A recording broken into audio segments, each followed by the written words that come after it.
This is Nari, and in this video I'm going to show you how you can teach your dog to look away from other dogs instead of looking and barking and reacting to them. We have Herbie behind the door, and he's going to narrate and comment as we go along. So basically, you see how she's staring at me. And so basically, I'm going to use a clicker for this. So what you want to do is you want to find a place where there's going to be other dogs, but preferably dogs that are walking, not a dog park. And what you want to do is find an area where you have like a triangle field of vision.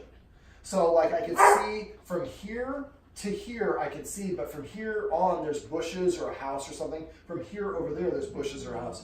So there's a trail.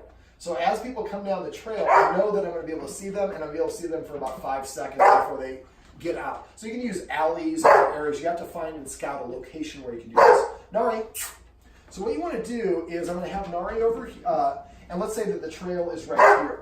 So what I'm going to do is I'm going to have you go ahead and move. Just say, hold your, there you go. So just, I'm sorry, I didn't give you a very good direction. I want you to just kind of swing your arm up. So what's going to happen, and go ahead and do it again. Swing again. A little bit more rounding movements. Take a step towards the stairs. And go back to the window and knock on the window. So you couldn't see, I just realized, let's actually have you stand over there. Come here, Nari. We'll do this so you can face your mom because I think it'll be easier. All right, so go ahead and just kick your foot up. Or throw your hand, there you go. Okay, so what's going to happen is your dog is going to be looking at the field. Now what we're going to do is, and we want to be far enough away where your dog's not reactive. My 2 tests, can I get the dog to sit and take a treat while it can see the dogs at that distance? Keep moving far enough away until your dog will be able to sit and you can give it a treat. If not, then we have cortisol in the blood. We know that she's just about to react. The whole point of this is the dog cannot react at all. So what we're going to do is go ahead and move again.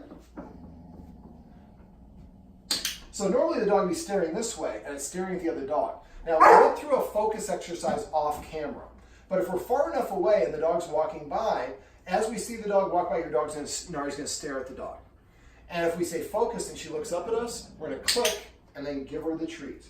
So we're treating her for looking away from the other dog.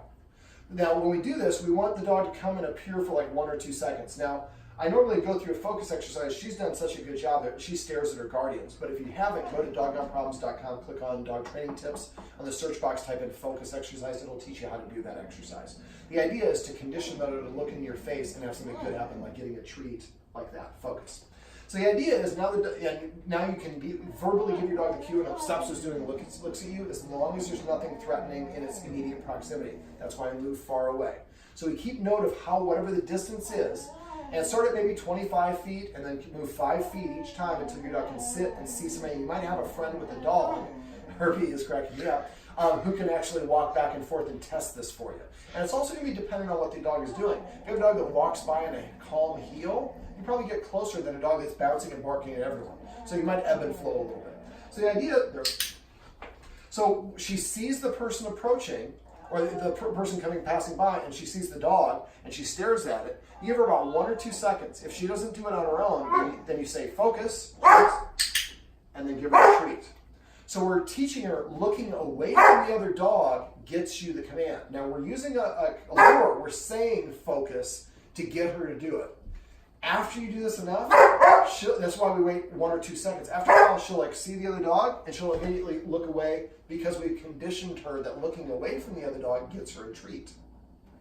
When you do that, first time you do that, that's what we call an autofocus. So if she does that, you get focus, focus, oops, don't drop it, but do like 4 or 5 treats in a row. We call that a jackpot. We want the dog to know that was amazing because the dog did it on its own. We didn't cue focus that time.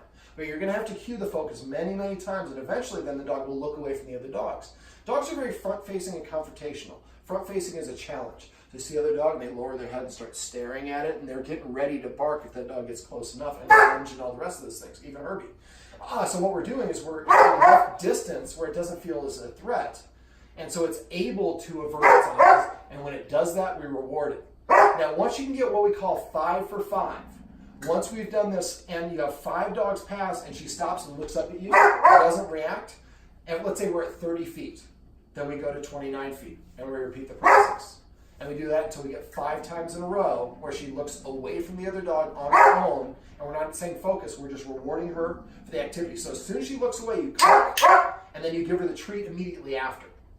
So eventually you're going to go closer and closer and closer, and eventually get to the point where the trail is right here, and she sees another dog and immediately looks away at you. Now, we also have gone over a lot of other things in the session off camera, enforcing rules, creating a healthy leader-follower dynamic, adding structure to pet, and rewarding the dog for desired behaviors.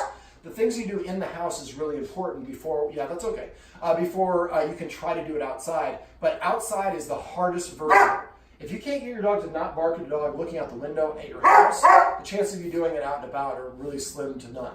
So the idea is we reward the dog for non-aggressive behaviors, and this is how we introduce a replacement behavior. Well, this good-looking girl is Nari. Behind the door we have Herbie, being the strong, silent type. And these are tips and tricks you can use if you have a dog that's reactive when it sees other dogs.